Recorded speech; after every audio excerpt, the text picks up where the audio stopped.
long couple days here. Obviously made some cuts. I'm not going to talk about who was released today. Kind of still a fluid situation right now, so really all encompassing the roster, whether it's potential practice squad, who we have. So that's really more for tomorrow.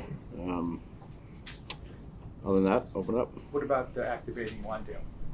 Yep, he's activated. What did you see from him? Obviously, he hasn't participated because he was on PUP. So what is your projection for him, for the opener and things like that? Yeah, well, I'm not going to go.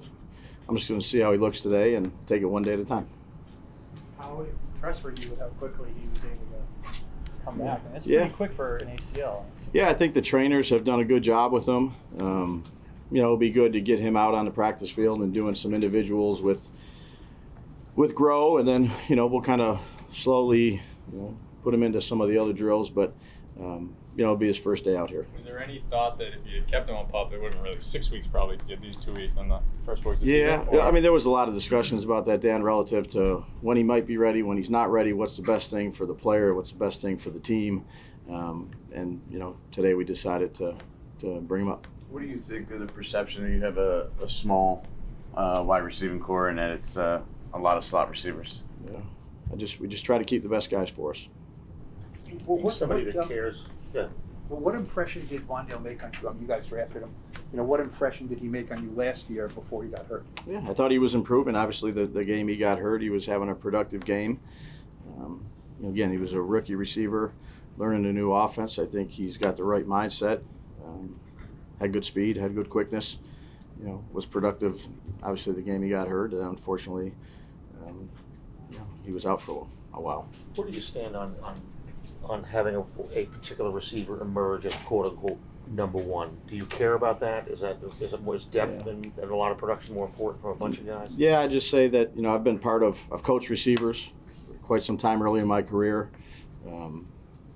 Back in 2002 and 2003, had Deion Branch and Troy Brown and David Patton, David Givens. That was one group. I've been part of some other places where Brandon Marshall was there or Stephon Diggs. So again, it's really all about just doing your job and contributing to the team in the role that we need you to contribute in. Will Aaron Robinson start on PUP? That's the plan. Yeah, yep, that's the plan. What about Boogie Basham? What are you getting in that regard? Yeah, a young player that has good size. He'll be in the outside linebacker room, and we'll get him here and start working with him and put him into our system. Our system's a little bit different than Buffalo's system, so we'll get him out here in the field, and Drew will start working with him and try to bring him up to speed. From last year to this year, where has Slayton come in your eyes? Obviously, at this time of year last year, he was very much on the bubble to even be on the roster. Yeah, no, I've been very pleased with Slay. True pro. I think dealt with some adversity when we first were here, obviously in training camp and even in the early part of the season, and has had nothing but a great positive attitude, team first player, and has had a good training camp for us. With Basham, how much does it work to you? I mean, obviously, does it play into it the fact that Joe was part of the group that drafted him? You've obviously seen him a lot at practice. I'd say it's a new system for him, so let's just go back and talk about like Hodgins for a minute, right? He was really in our system, understood our terminology, kind of pretty seamless transition. This is just, acquiring another player from a different roster with a different, we know the player a little bit, the person and stuff like that, but again, he's got to learn a whole new defensive scheme. So probably a little bit different situation than like, say, Isaiah. How do you guys look at Darnay Holmes? Obviously, it's a tough thing to lose a job, but he's still here and had to take a pay cut. How do you look at him right now? Yeah, good team player, and he'll be productive in whatever role we ask him to be. Did you determine who your starting guards are? Yeah, we got some time here, but those guys have had a good camp.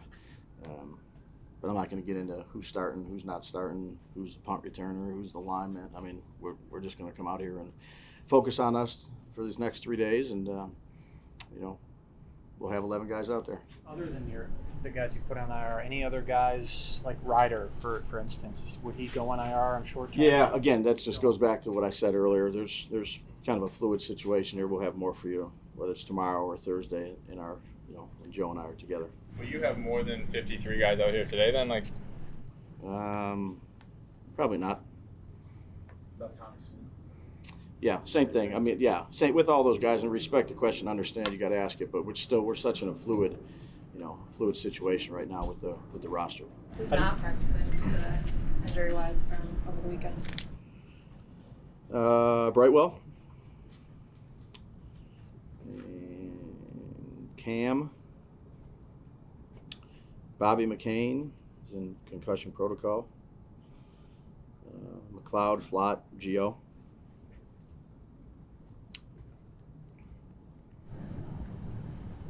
I know with some of those, Gio, is that long-term or is that any of those? No, I'd say those are everybody's really day to day.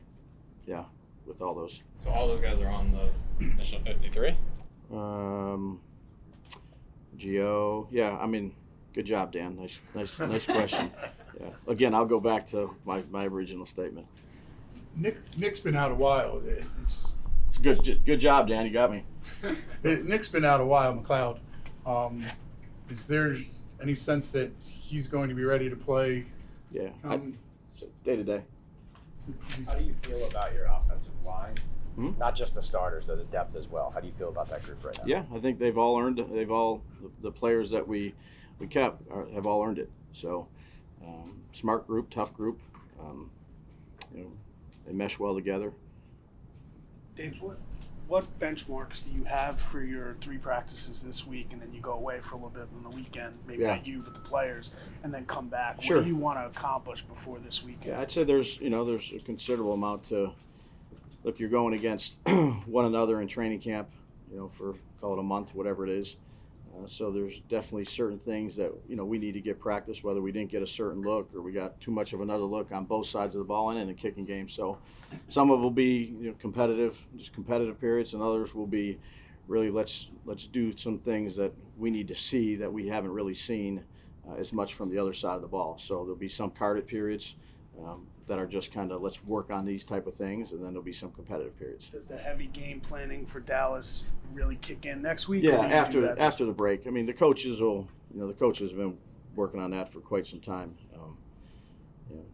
But it can get stale for you too as a player. So these 3 days will focus on us and areas of improvement that we need, whether we need to see it or we need to do something better at it. Then they'll have the 3-day weekend, the players, and then come back and kick it off with Dallas.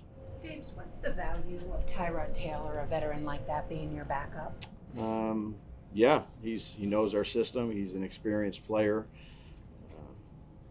Been a productive player when he played.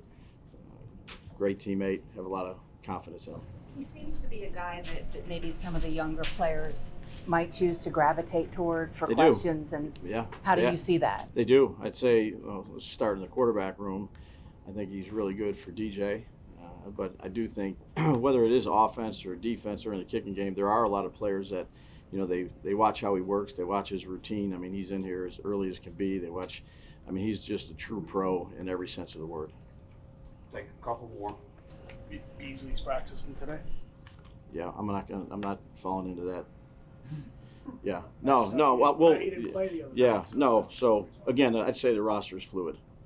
Yep. And then anybody got anything else? And then we voted for captains. So again, there'll be 10. So it was player voted, and told those guys during walkthrough here just a little while ago. Who are they? Good question. I was just waiting. Fluid? Is that captains? No, this Not is fluid? it. So, Captains are a solid situation. so the captains are Daniel, AT,